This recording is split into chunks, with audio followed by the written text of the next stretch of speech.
안녕하세요. 우리는 보통 정부가 어떤 위기 상황이 닥쳐도 철저하게 대비해주길 기대하잖아요. 그런데 현실은 어땠나요? 왜 그렇게 번번이 실패하는 것처럼 보였을까요? 이번 시간에는요, 바로 그 근본적인 원인을 한번 파헤쳐보고 우리가 정부에 대해 가져야 할 기대가 과연 무엇인지 함께 고민해 보겠습니다. 자, 바로 이 질문으로 한번 시작해보죠. 이게 최근 우리가 겪었던 여러 위기 상황의 핵심을 정확히 찌르는 질문이거든요. 우리는 항상 철저한 대비를 외치는데 막상 일이 터지면 그 완벽해 보이던 계획은 그냥 종이 조각이 되기 일쑤였죠. 도대체 왜 이런 일이 계속 반복되는 걸까요? 그 문제의 원인을 찾아가려면요, 우리가 아주 오랫동안 믿어왔던 이상적인 정부라는 개념, 이걸 한번 의심해 볼 필요가 있습니다. 그 중심에는 바로 완벽한 예측이라는 신화가 자리 잡고 있죠. 네, 바로 이겁니다. 우리가 교과서에서 배우고 또 은연중에 기대해온 그런 이상적인 정부의 모습, 이걸 예측 국가 모델이라고 부를 수 있겠는데요. 미래를 훤히 내다보고 모든 변수를 통제하면서 정해진 매뉴얼대로 착착 움직이는 거의 전지전능한 존재죠. 우리는 오랫동안 이런 정부를 원해왔습니다. 그리고 바로 이 믿음이 모든 문제의 핵심이라고 할 수 있습니다. 우리는 좋은 행정이란 곧 예측 가능성에 있다고, 즉 미래를 얼마나 정확하게 맞히느냐, 이걸로 유능한 정부인지 아닌지를 판단해 왔다는 거죠. 자, 그럼 이 완벽해 보이는 이상적인 모델이 현실 세계랑 부딪혔을 때 어떻게 되는지 한번 볼까요? 정말 처참하게 무너집니다. 왜냐하면 21세기 사회는 우리가 생각하는 것처럼 그렇게 단순한 기계가 아니거든요. 바로 복잡 적응계라는 시스템입니다. 모든 게 다 거미줄처럼 연결되어 있어서 나비의 날갯짓 같은 아주 작은 변수 하나가 전체 시스템을 뒤흔드는 예측 불가능한 연쇄 반응을 일으킬 수 있다는 거죠. 이런 환경에서 미래를 정확하게 예측한다는 것 자체가 사실상 불가능한 일에 가깝습니다. 이 타임라인을 한번 보세요. 2005년 허리케인 카트리나, 2008년 글로벌 금융위기, 2014년 세월호 참사, 그리고 2020년 코로나19 팬데믹까지.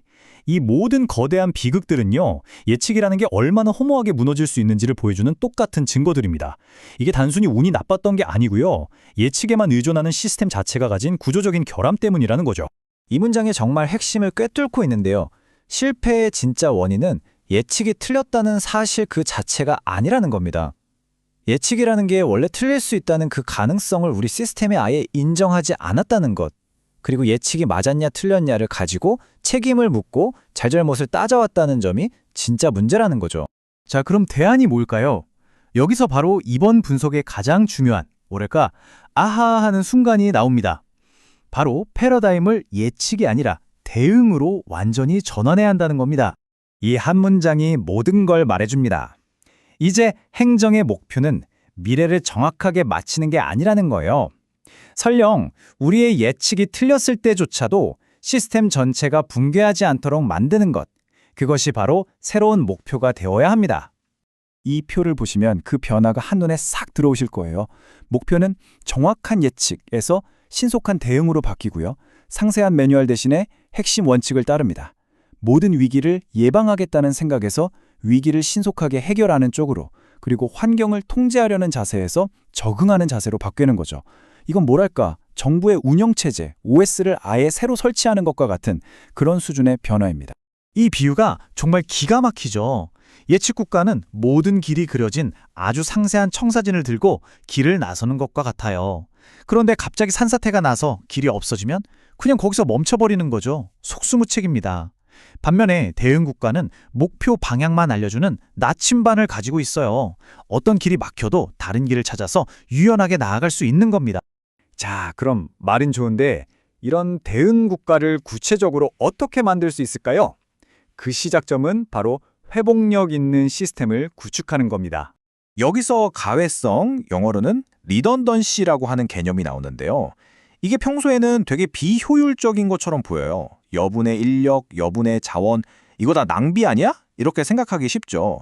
하지만 대응국가 모델에서는요, 바로 이 비효율이 위기 상황에서 우리를 구해줄 아주 중요한 전략적인 힘, 즉 안전장치가 됩니다. 그렇습니다. 이 여유분은 낭비가 아니에요. 예측 불가능한 충격이 왔을 때 우리 시스템이 버틸 수 있게 해주는 회복 탄력성을 위해서 우리가 기꺼이 치러야 할 비용, 일종의 보험료 같은 거죠. 자, 그럼 이 대응 국가는 구체적으로 4가지 핵심 역량이 필요합니다.